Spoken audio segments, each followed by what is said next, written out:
नमस्कार, खास कार्यक्रम देश देशांतर में आपका स्वागत है। मैं हूं आरफा खानम शेरवानी। मुंबई के डांस बारों में 7 साल बाद फिर से गुलजार ये बार होंगे और लौटेगा नाचने गाने का वो पुराना दौर जिससे प्रभावित होकर कई मशहूर फिल्में बनी हैं। अब सुप्रीम कोर्ट ने महाराष्ट्र में डांस बारों से प्रतिबंध हटा दिया है। बार बंद होने से पहले तक लगभग 1400 डांस बार थे महाराष्ट्र में, जिनमें से 1 लाख से ज्यादा जिनमें डांस जो करती थी यानी डांसर्स वो काम करती थी। पाबंदी के बाद से बहुत से डांसर्स की नौकरियां चली गईं और इनमें से काफी जिस्म फरोशी के धंधे में भी चली गईं।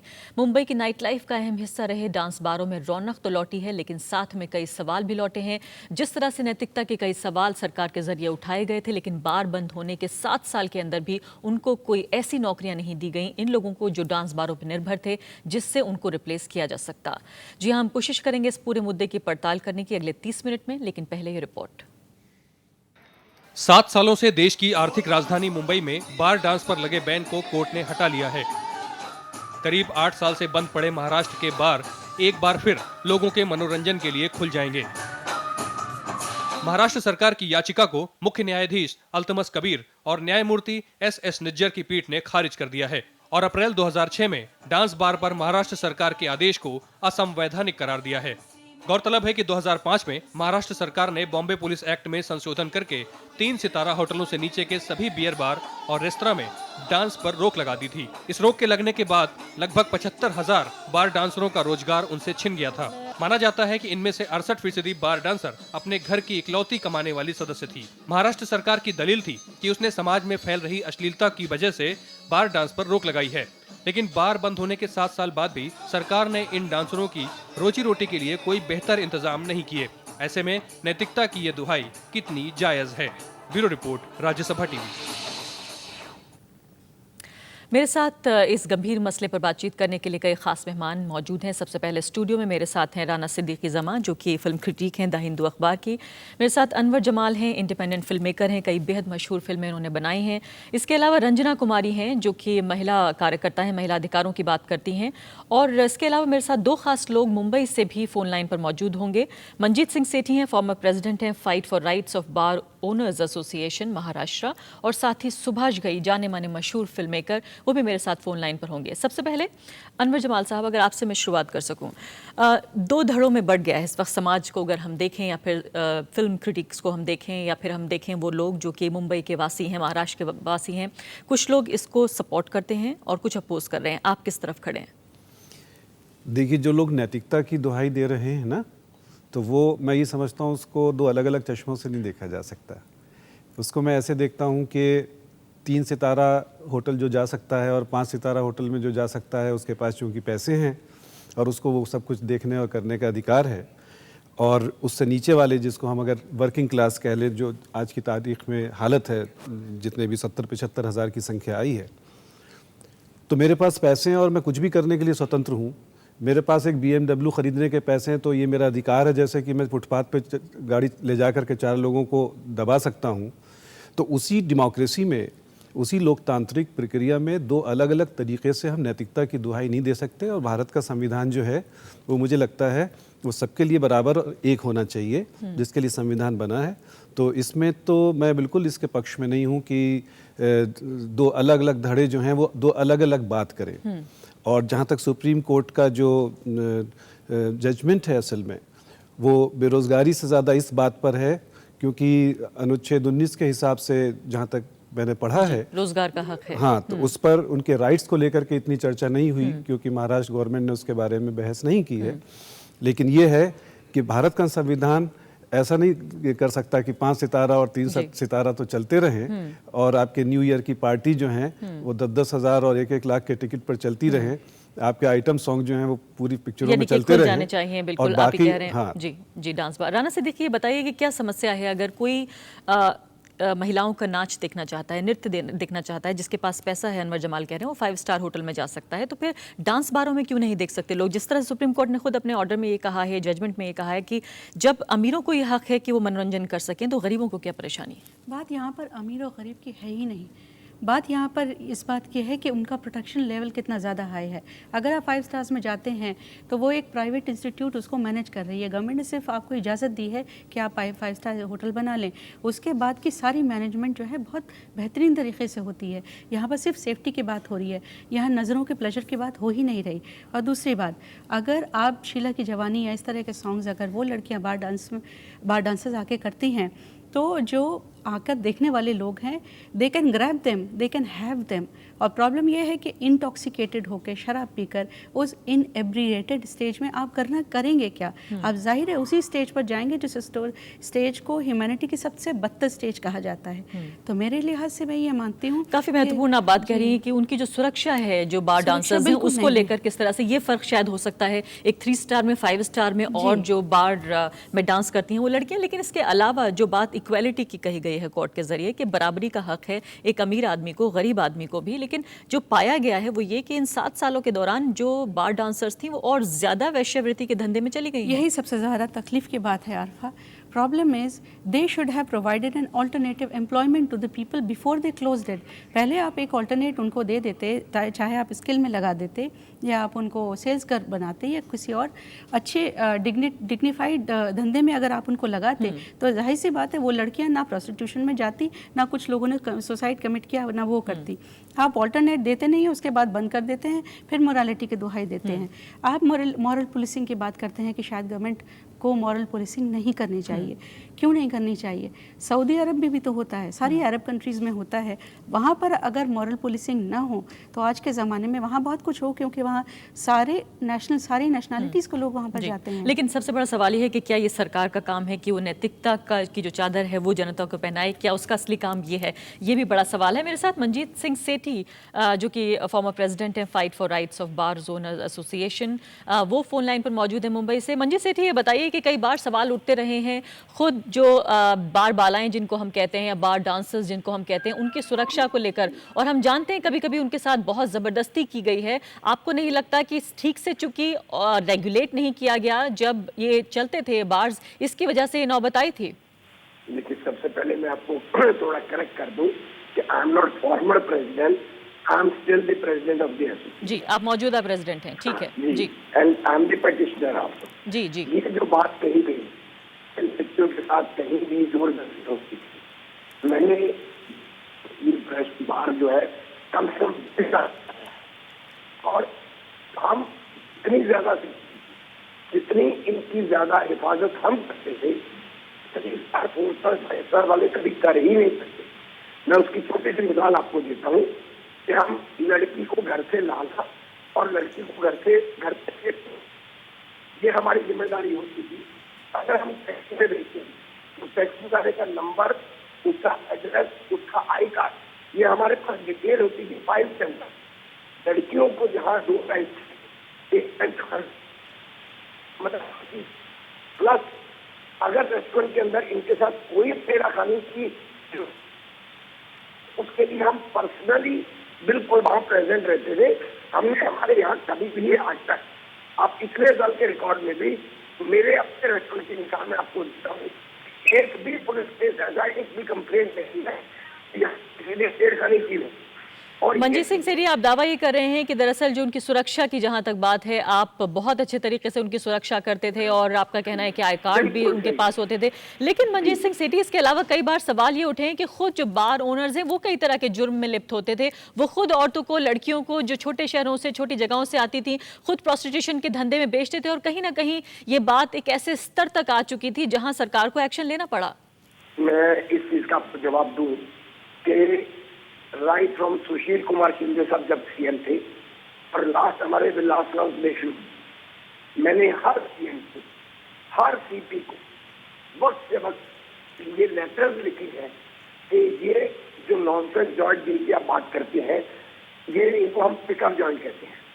इनके ओनर्स के नाम, ओनर्स के मोबाइल नंबर, पूरी डिटेल जोन वाइज देखे कि फलानी आपकी जोन 1 में, जोन 2 में, जोन 10 में कौन कौन से हैं, और ये रिक्वेस्ट की है कि please you are requested to come down heavily on this joint and association is at your disposal 24 hours if you want any assistance from us we are with you and we will assist you. In spite of that मुझे शर्म आती है इस चीज की कि एक भी ऐसे जॉइंट पे कभी मुंबई पुलिस ने कभी धाड़ नहीं डाली, कभी रेड नहीं की। जी उसके पीछे रीजन क्या है कि ये जितने नॉनसेंस जॉइंट्स हैं, I am being very blunt and very, एक कड़वी सच्चाई है कि ये सारे नॉनसेंस जॉइंट इसमें या तो पुलिस अधिकारी बड़े से बड़े पार्टनर है या टॉप के पॉलिटिशियंस पार्टनर है, जी इसलिए उनके ऊपर कोई एक्शन नहीं होता। बिल्कुल। मंजीत सिंह, जिस तरफ आप इशारा कर रहे हैं काफ़ी कॉम्प्लेक्स है ये बात कि जो लोग रोक लगाने की मांग करते हैं, जो लोग अदालत तक गए, उन्हीं नेताओं में से कुछ लोग ऐसे हैं जो इनडायरेक्टली अगर देखें, परोक्ष रूप से देखें तो ओनर्स भी रहे हैं और काफ़ी हद तक पुलिस एक्शन के लिए भी कहीं ना कहीं उन्हें जिम्मेदार माना गया कि किस तरह से उगाही के एक धंधे के तौर पर भी उभर कर आए थे ये डांस बार। रंजना कुमारी, ये बताइए कि अगर नैतिकता की भी हम बात मान लें कि वाकई डांस बारों के होने से और डांस जो बार में डांस करती हैं लड़कियां, उनके होने से कहीं ना कहीं नैतिकता का पतन होता है, तो क्या वाकई नैतिकता को अपहोल्ड करने की जिम्मेदारी जो है वो सरकार की है? क्या जिस तरीके से ये काम हुआ था वैसे ही होना चाहिए था? आशा, सबसे पहले तो नैतिकता कौन लादे किसके ऊपर, इस बहस में मैं नहीं पढ़ना चाहती हूँ, क्योंकि जो फैसला हुआ है वो फैसला सिर्फ और सिर्फ लाइवलीहुड के सवाल पर हुआ है, रोजगार और भरण पोषण आजीविका के सवाल पर हुआ है। तो ये आईएलओ का कन्वेंशन है, जो इंटरनेशनल लेबर ऑर्गेनाइजेशन, जिसकी की इंडिया सिग्नेटरी है, जिसमें कहा गया है कि हर व्यक्ति को जो काम करता है उसको डिसेंट वर्क, मतलब ये गरिमा के साथ काम करने का हक है। और ये गरिमा का काम जो है, अगर बार बालाओं को आपको देख के लगता है और जो कुछ भी आपने अभी तत्काल स्क्रीन पर दिखाया, अगर आपको वो देख कर लगता है, और हमारी जर्नलिस्ट फ्रेंड ने भी कहा कि जिस तरह से उनके साथ हर तरह का खिलवाड़ करने की कोशिश वहाँ पर होती है और की जाती है, और कहीं ना कहीं वो हिडन प्रोस्टिट्यूशन भी है कि ऊपर वाली मंजिल पर पकड़े गए थे लोग, जो लोग कि उन्हीं बार बालाओं को प्रोस्टिट्यूट के रूप में इस्तेमाल करते थे। तो ये दुर्भाग्य की बात है कि महाराष्ट्र सरकार ने इस पूरे काम को तो किया कि जो डिसेंट काम, डिसेंट वर्क के कैटेगरी में काम नहीं आता है, उस काम को बंद किया, लेकिन साथ साथ में वो इस बात में पूरी तरह से फेल कर गए कि उन्होंने कोई भी अल्टरनेटिव एम्प्लॉयमेंट का जरिया नहीं उपलब्ध कराया जिसमें कि महिलाएं जाकर के काम कर सकें। तो ये कहना कि वो डांस, आखिर वो किन के लिए डांस करती हैं? ये मर्दों की खुशी के लिए, मर्दों की टिटिलेशन के लिए, पी लेने के बाद उनको खुश रखने के लिए अगर औरत का इस्तेमाल होना है, उसको प्रोस्टिट्यूट के रूप में देखिए, उसको बारबारा के रूप में देखिए, उसको टिटिलेटिंग डांस के रूप में देखिए। तो आखिर इन औरतों का, इनके शरीर का, इनकी पूरी जो अस्मिता है, उसका इस्तेमाल आप किसके लिए कर रहे हैं? ये महिला की जो गरिमा है और उसका भी सवाल है, उसकी डिग्निटी का सवाल है। तो ये सिर्फ अभी दुर्भाग्य की बात है कि हमारे देश में एक तरह का तर्क चल निकला है कि आप खाली एक बात करिए तो बिल्कुल जी बिल्कुल रंजना कुमारी, लेकिन इसके अलावा जैसे आपने बात की बार्स की, लेकिन अगर हम बात कर लें 3 स्टार होटलों की, 5 स्टार होटलों की, तो वहां भी 5 स्टार और 3 स्टार स्कॉट्स आपको मिलती हैं। तो क्या ये माना जाए कि जो आदमी जिसके पास पैसा ज्यादा है वो एंटरटेनमेंट का हकदार है? क्योंकि देखिए, जो समाज की, जो जिस तरह से पुरुषों की जो मानसिकता है, जो साइकोलॉजी है, अगर उसको हम खोल के देखने की कोशिश करें तो इस तरह की चीजें समाज में एग्जिस्ट करती हैं, उनका अस्तित्व है। बार अगर डांसर होंगे या नहीं होंगे, दोनों के बावजूद देखिए, आप किसी भी स्तर पर इस सवाल को उठाएं, इसमें 2 मूल बातें हैं। एक तो women's right to dignity and life in dignity, और दूसरा workers right to work in for decent work. ये दोनों चीजें जो हैं, ये दोनों की अवमानना होती है, जो कि सुप्रीम कोर्ट ने ये फैसला किया। और मैं सरासर महाराष्ट्र सरकार की गैर जिम्मेदारी मानती हूं कि पहले उन्होंने इस बात को बैन करके और तमाम तरह के मुद्दे उठाए, चाहे वो नैतिकता, और पता नहीं क्यों आजकल हम लोग अपने समाज में कोई भी इस तरह की बात होती है तो ऐसा लगता है जैसे नैतिकता कोई गाली है। ये गाली नहीं है। नैतिकता का मतलब ये कहीं नहीं है कि आप ढोंग पाखंड और तमाम तरह की चीजों को आप बढ़ावा दें। पुरातन मॉडर्न पंथी को बढ़ावा दें, आप पोंगा पंथी को बढ़ावा दें, लेकिन कम से कम एक औरत को इज्जत के साथ जीने का भारतीय समाज में अधिकार है कि नहीं है? अगर वो अधिकार है तो फिर ये जो काम करने के लिए इतनी सारी औरतें मजबूर होती हैं, और आपको मालूम है तमाम लड़कियां ट्रैफिक करके जगह जगह से इस काम में लगाई गई, बिहार गई, वहां उन्होंने डांस किया, झारखंड गई, वहां उन्होंने डांस किया, उत्तर प्रदेश में डांस किया। तो ये क्या मतलब किसकी, मैं तो ये जानना चाहती हूँ, एक महिला का जो उसकी अस्मिता का हक है वो कहाँ है? जी मैं लौटती हूँ आपकी बताए तरफ। कोई, आप नैतिकता की बात करिए ही मत। जी मैं लौटती हूँ आपकी तरफ। राना सिद्दीकी, ये बताइए कि कई बार ये कहा जाता है कि मुंबई को एक ट्रूली इंटरनेशनल सिटी बनाने की कोशिश कर रही है महाराष्ट्र सरकार, और उसमें तमाम तरह की जो लिबरल वैल्यूज़ जिन्हें हम कहते हैं वो हो सकता है, जिसमें डिस्कोथेक भी हो सकते हैं, डांस बार्स भी हो सकते हैं, और भी तमाम तरह की चीज़ें जो दूसरे इंटरनेशनल सिटीज़ में पाई जाती हैं। आपको लगता है कहीं ना कहीं इस इमेज को धक्का पहुंचा है? जब मॉरल पुलिसिंग का काम सरकार शुरू कर देती है तो लगता है कि ये पुराने ज़माने की भारत सरकार है, दरअसल ये इंटरनेशनल नहीं है, वो ट्रूली इंटरनेशनल जिसको कहा जाए। ये महाराष्ट्र बॉम्बे की तो बात ही और है, जिसकी सरकार ऐसी है कि जो बिल्कुल अपने अलग तरीके से चलती है, उनकी हर चीज़ सामना में आ जाती है और वो हर चीज़ बड़े ब्लंट तरीके से बहुत खुल के करते हैं। इसीलिए जब उन्होंने बार भी बंद किया तो उन्होंने बिल्कुल नहीं सोचा कि ऑल्टरनेट एम्प्लॉयमेंट देना है, और दूसरा इस तरीके से वो चलती है कि उसे इस बात की बिल्कुल फिक्र नहीं है कि इंटरनेशनली मुझे कैसे देखा जा रहा है। इसीलिए जो उनकी ऐसी हिम्मत होती है कि वो पब्स में जाती हुई लड़की को उठाते हैं और शिवसेना के गुंडे मारते हैं। I am sorry for using a particular name but this has happened. वो उसको उठा के लड़की को मार सकते हैं, तो उनको कोई इस बात से फ़र्क ही नहीं पड़ता कि उनकी इमेज का क्या हाल है। देखिए अब स्कॉटलैंड है, स्कॉटलैंड में ने भी तकरीबन मई 2012 में ऐसी कोशिश की थी कि they wanted to have a crack down on the top dance bars, सिर्फ इसलिए क्योंकि वो फ्लैश ट्रेड से लिंक हो रही थी, और उन्होंने ये कोशिश भी की कि बंद कर दें वो। शायद हो सकता है महाराष्ट्र गवर्नमेंट में इस तरह की चीज़ें सामने आई हों कि लड़कियां और ज़्यादा फ्लैश ट्रेड में जा रही हैं। उनको इस बात से सही में फ़र्क नहीं पड़ता, उनको सिर्फ इस बात से फ़र्क पड़ता है कि भाई हम इस तरह से दिखें कि हम बहुत ज़्यादा डिग्निफाइड है और हम अपनी औरतों का ख्याल करते हैं। एक्चुअली बात बिल्कुल इसके बरस है, उल्टी है। अनवर जमाल, ये बताइए कि अक्सर ये बात आप कह रहे हैं कि अमीर और गरीब के मनोरंजन का फ़र्क है, 5 स्टार में होता है। रंजना कुमारी ने कहा कि उनको प्रोस्टिट्यूशन में ले जाना आसान होता है, हालांकि हम जानते हैं कि 5 स्टार होटलों में क्या होता है। हम जानते हैं 31 दिसंबर की रात को किस तरह की पूरी डील्स होती हैं, पहले से फिक्स्ड होता है सब कुछ। लेकिन इसके अलावा जिस तरह से देखें, जो छोटे घरों के लड़के हैं जो वहाँ उन डांस बारों में जाते हैं डांस देखने के लिए, कई घर ऐसे हैं जो बर्बाद हो गए हैं इस वजह से, चाहे शराब में पैसा उड़ाना हो या उन डांसर्स के ऊपर पैसा फेंकना हो। आपको नहीं लगता कि वाकई जिस वो इकोनॉमिक बैकग्राउंड से आते हैं उनके लिए खतरनाक है? नहीं तो फिर अगर वैसे बात करेंगे तो फिर वो बहुत आगे, जो पूरी की पूरी प्रक्रिया है हमारी अर्बनाइजेशन की, आप डेवलपमेंट का ऑर्डर देख लें। एक तरफ हम बात कर रहे हैं भारत की लोकतांत्रिक प्रक्रिया की, जिसमें 2.5 लाख से ज़्यादा चुनी हुई विलेज काउंसिल्स हैं। एक तरफ हम बात कर रहे हैं कि जिसमें भारत के लोकतंत्र में चुनी हुई जो औरतें आई हैं, 73वें संशोधन की बात करें पंचायत में, तो उनकी संख्या 15 लाख से ऊपर है। और अगर एक स्त्री कम से कम 3 या 4 औरतों के साथ इंटरेक्ट करती है तो भारत के पूरे लोकतंत्र को बनाने में उन 60 लाख औरतों का योगदान है। वो जो पैशन है, रंजना जी ने बिल्कुल सही बात की, अस्मिता की और गरिमा की। सवाल ये है अनऑर्गेनाइज सेक्टर जिसमें औरतों को कम मजदूरी मिलती है, एक चीज़ नहीं है। 40 से 45% लोग जो कि इधर उधर काम करते हैं वो हमारी पूरी प्रक्रिया में, जो इलेक्शन की प्रक्रिया है उसमें भाग नहीं ले पाते। ऐसे देश में जहां 2% वोट इधर उधर होता है तो सरकारें बदल जाती हैं। तो स्त्री की ये जो सब कुछ विभत्स सा दिखता है सामने, मैं इसमें जस्टिफाई नहीं कर रहा हूँ 5 स्टार होटल को या 3 स्टार के होटल को, रंजना जी की बात से ले रहा हूँ कि जो गरिमा की बात है, अस्मिता की बात है, सुदूर दूर में किसी तरीके से कम पैसे में बिना पेस्टिसाइड का इस्तेमाल करके, अभी पी साईनाथ का लेख आज ही छपा है हिंदू में, एक औरत अपने चावल को की जो खेती कर रही है उसको ज़्यादा बढ़ाने की कोशिश कर रही है।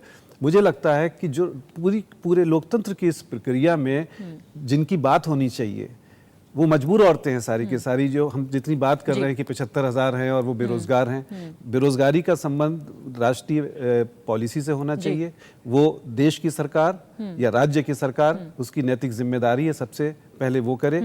और अगर वो सिर्फ एक ये कह के कि इसको बैन कर दिया और उसके आगे चुप बैठ जाए तो वो किसी भी पार्टी की सरकार हो, मैं समझता हूं कि आज की तारीख में अगर कहीं ना कहीं किसी की गरिमा या किसी की अस्मिता की या किसी की अवमानना इस आधार पर होती है, जबकि हमारी डेमोक्रेसी लगातार हम कहते हैं कि मजबूत होती जा रही है और हम इस सेक्टर में बढ़ रहे हैं, उस सेक्टर में बढ़ रहे हैं और इस स्त्रियां यहाँ पहुँच रही हैं, तो मुझे लगता है कि ये बड़ा एक अपार्ट फ्रॉम मतलब कि उसमें हम नैतिकता ढूंढें या उसमें, लेकिन वो सब कुल मिलाकर के अच्छा नहीं है कम से कम। मंजीत सेठी, ये बताइए कि जिस तरह से बात हो रही है, कई बार इस तरह के आरोप भी लगे हैं कि दरअसल ये जो डांस बार्स थे ये अंडरवर्ल्ड के लिए बड़े अड्डे बन गए थे, जुर्म के बड़े अड्डे बन गए थे, जो मुजरिम थे वहां आकर सर छुपाते थे। कहीं ना कहीं आपको लगता है कि जो बार ओनर्स हैं उनके भी जिस तरह के क्रेडेंशियल्स थे वो इतने अच्छे नहीं थे कि उनके लिए बहुत आसान था सरकार के लिए उनके ऊपर क्रैक डाउन करना? क्या आप ये मानते हैं कि वाकई अंडरवर्ल्ड के लिए या फिर जो लोकल स्थानीय जो जुर्म की दुनिया थी उसके भी अड्डे बन गए थे बार डांस जो थे,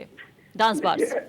ऐसा है, ये एक सरासर बेबुनियाद इल्जाम है।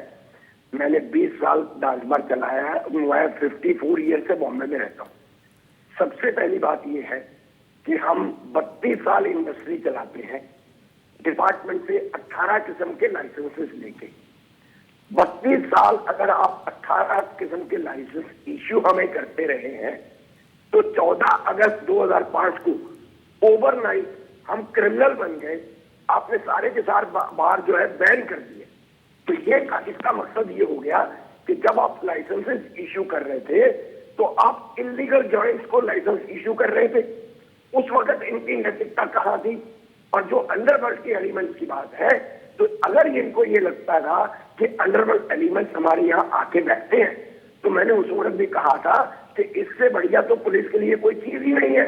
आप मुफ्ती में हमारे यहाँ ऑफिसर बिठाइए, 5 लोगों को आप यहाँ से अरेस्ट कीजिए, आपके तो ट्रैप डाल के आप उनको ले सकते हैं। थर्डली चीज मैं आपको बताऊं, हमने ये चीज लिख के भी दी है सरकार को कि आप हमारे साथ ये स्टेप मदरली ट्रीटमेंट बंद कीजिए, हमें प्यार से चलिए, हम आपके साथ सहयोग करके, क्योंकि किसी भी इंफॉर्मेशन के लिए पुलिस को अगर चाहिए होता है तो पान नुक्कड़ वाला पान की दुकान चाहिए होती है। इसी तरह से अगर आप कहते हो कि डांस बार में ये लोग आते थे, बेशक आते होंगे, किसी के माथे पे नहीं लिखा है कि ये अंडरवर्ल्ड का है, लेकिन अगर आप हमें कॉन्फिडेंस में लेके, हमें हमारे साथ भाईचारा रख के, अगर हमें कॉन्फिडेंस में लेके चलते हैं, तो हम आपके बहुत ज्यादा मदद कर सकते हैं। आप ये कह रहे हैं कि सूचना पहुंचाने में मदद कर सकते हैं, लेकिन अब की बार जबकि आपको अच्छी खबर मिली गई है, सुप्रीम कोर्ट का सीधे फरमान आ गया है और उम्मीद हम ये कर रहे हैं कि शायद सरकार जो है रिव्यू पिटीशन के लिए नहीं जाएगी आगे, तो किस तरह से आपको लगता है कि पिछली जो घटनाएं हुई हैं उससे आपने कैसे सबक लिया है? इस बार जो रेगुलेट करेंगे, जब बार खुलेंगे, तो कौन सी ऐसी एहतियात है जो आप बरतेंगे? हमने ऑलरेडी मैंने कल से मीडिया में ओपनली स्टेटमेंट्स दी हैं। हमने सरकार से ये रिक्वेस्ट की है कि हम कोई मन में रंजिश नहीं रखते। आपने हमें डांसर्स को बहुत मेंटल टॉर्चर दिया है, लेकिन हम उसका कहीं भी गुस्सा नहीं रखते। हमने सारी चीजें भुला दी। आप एक पॉजिटिव अप्रोच लेके चलिए जिंदगी में, हमेशा फॉरगिव एंड फॉरगेट की पॉलिसी लेके, लिव एंड लेट लिव की पॉलिसी लेके, अगर सरकार आज भी हमारे साथ कहना चाहूंगी, हम टेबल पे बैठ के जो इनको संशोधन करने हो, बिल्कुल ठीक है मंजीत सिंह, यानी साफ तौर पर नियंत्रण जो है वो शब्द नहीं है, बल्कि रेगुलेशन जो है सरकार को शायद वो करना चाहिए, लेकिन नियंत्रण करने की कोशिश की। रंजना कुमारी, आपने कई बार ये शब्द का इस्तेमाल किया कि नैतिकता जो है वो आजकल बुरा शब्द माना जा रहा है, लेकिन आप आइटम सॉन्ग्स देखिए फिल्मों के, वहां नैतिकता की कोई दुहाई नहीं होती। मुन्नी बदनाम हुई या दूसरे 50 तरह के इस तरह के गाने हैं, लेकिन जब ये बात लाइव हमारे सामने आती है, जब यही जो है डांसर्स बार में डांस करती हैं, तो हमें काफी बुरा लगता है। नैतिकता वहां अप्लाई नहीं होती जहां पर बड़े पर्दे पर इस तरह के गाने होते हैं, वहां हमारे लड़के लड़कियां खराब नहीं होते।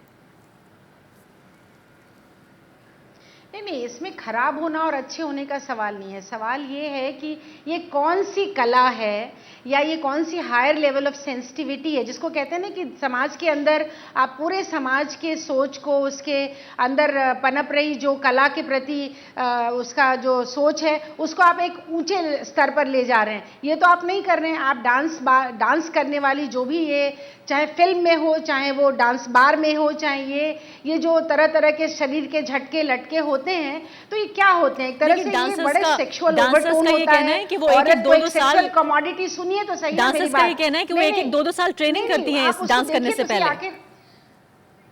नहीं, ज़रूर करती होंगी, मैं कहाँ मना कर रही हूँ ट्रेनिंग नहीं करती हैं, लेकिन सवाल है कि ये सब एक बैकवर्ड सोसाइटीज़ की जो बैकवर्ड मानसिकता है, ये उसका प्रतीक है कि आपका एंटरटेनमेंट एक औरत के शरीर के तमाम अंगों के, उसके वक्षस्थल के झटका देने से आपका एंटरटेनमेंट होता है। अच्छे डांस फॉर्म भी तो है ना, लेकिन सवाल समय बहुत कम है। रंजना कुमारी, मैं माफी चाहती हूँ, आपको रोक रही हूँ, समय बहुत कम है। राना, आपकी बार जब बार खुलेंगे, बहुत संक्षेप में बताइए कौन सी ऐसी चीजें हैं जो आप देखना चाहेंगे। बार तो खुले रहे हैं। देखिए, अफसोस की बात है एक्चुअली कि बार खुल रहे हैं, लेकिन हम ये चाहेंगे कि उनके अंदर रेगुलेशंस हों, और रेगुलेशन इस तरह के हों कि आप हर वक्त सिर्फ शीला की जवानी ही ना दिखाएं, वहाँ पर कुछ डिसेंट चीज़ें भी हों। देखिए, मैं छोटी सी एग्जांपल देखना चाहूँगी कि जो उमराव जान थी वो तवायफ थी, लेकिन उस ज़माने में तवायफ जो होती थी वो फ्लैशट्रेट नहीं करती थी, और एक अदाएँ उनकी होती थी जो पोइट्री, अच्छी डिग्निफाइड पोइट्री के साथ वो डांस करते थे, अपने पेट्रन्स को दिखाते थे, पैसा लेते थे और वापस, यानी कि एक आर्ट का फॉर्म है, वैसे ही बरकरार है। अनवर जमाल, बहुत संक्षेप में क्या होना चाहिए? नहीं, मैं तो मनोरंजन के किसी भी ऐसे साधन में जिसमें किसी के व्यक्ति के किसी शरीर का, उसके किसी जेस्चर का पैसे देकर के अगर इस्तेमाल, पैसे देकर के आप अपना मनोरंजन कर रहे हैं, लाइव हो या वो सिनेमा में भी हो, मतलब कि, और सिनेमा वाले कहते हैं कि जो समाज में होता है वो हम दिखाते हैं।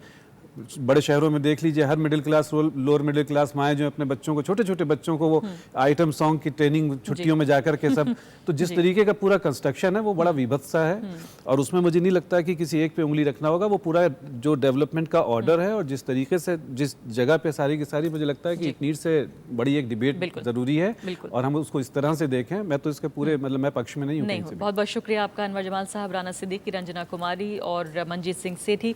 तो साफ तौर पर बहुत सारी फिल्में ऐसी बनी कि जो बार बालाएं हैं, उनके चरित्र, उनके जीवन, उनकी जीवनी पर बेस्ड बनी है, और काफ़ी हद तक उसमें एक गमगीन तस्वीर दिखाई गई है। उम्मीदें करते हैं कि 7 साल के बाद पूरा एक चैप्टर बदला है, और फिर से जब ये बार शुरू हो रहे हैं तो उनकी कहानी भी बदलेगी और कहानी खुशहाल होगी। अभी के लिए इतना ही, नमस्कार।